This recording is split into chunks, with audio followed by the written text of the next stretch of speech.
आषाढ़ी एकादशी के अवसर पर पंढरपुर की ओर प्रस्थान कर रही श्री संत भगवान बाबा पालकी का जामखेड़ तालुका के खरड़ा में भव्य और श्रद्धापूर्ण स्वागत किया गया। इस दौरान पूरा शहर विठ्ठल भक्ति से सराबोर नजर आया। आमदार रोहित पवार मित्र मंडल और विभिन्न सामाजिक संगठनों के संयुक्त तत्वावधान में आयोजित स्वागत समारोह में हजारों वारकरी, श्रद्धालु और महिला भक्त शामिल हुए। विठ्ठल नाम के जय घोष, टाल मृदंग की गूंज और अभंगों की मधुर स्वर लहरियों से खरड़ा का वातावरण भक्तिमय हो गया। पालकी का विश्राम श्री संत गीते बाबा संस्थान परिसर में हुआ, जहां श्रद्धालुओं ने बड़ी संख्या में दर्शन किए। इस अवसर पर भगवानगढ़ के पूजनीय कृष्णा महाराज का शॉल और श्रीफल भेंट कर सम्मान किया गया। वारकरी भक्तों के लिए निसर्ग होटल में नाश्ता, चाय और पेयजल की व्यवस्था की गई। महाप्रसाद के बाद विठ्ठल नाम के जय घोष के साथ पालकी पंढरपुर की ओर रवाना हुई। खरड़ा और आसपास के ग्रामीणों ने भावपूर्ण वातावरण में पालकी को विदाई दी है।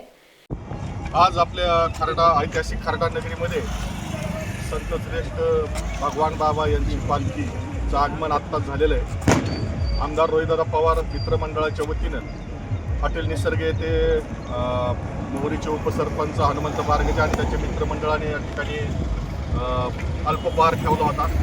या ठिकाणी आम्ही त्यांचं स्मृतिचिन्ह देऊन या ठिकाणी पालखीचं स्वागत केलेलं आहे, महाराजांचं स्वागत केलेलं आहे। खऱ्या अर्थानं खरड्याला एक ऐतिहासिक महत्त्व आहे संत भगवान बाबाच्या पालखीचं, कारण खरड्यामध्ये त्यांचे आध्यात्मिक गुरु संत गीते बाबा यांचं समाधी मंदिर असून त्या ठिकाणी ही दिंडी विसाव्याला थांबते आणि त्या ठिकाणी जेवणाची सोय तिथल्या खरडा आणि परिसरातल्या ग्रामस्थांच्या वतीने करण्यात येते। त्या ठिकाणी ते विसाव घेऊन पुढच्या मार्गाला मार्गक्रमण करत आहेत।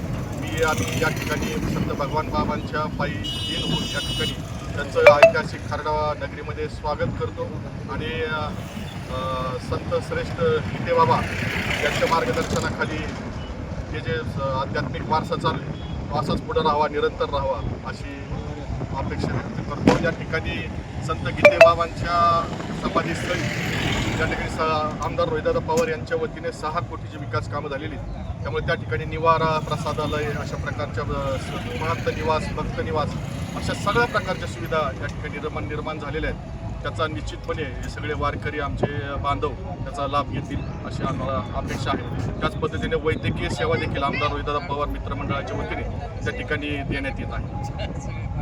NTV 24 के लिए खरड़ा जामखेड़ से धन सिंह साड़ूंखे की रिपोर्ट।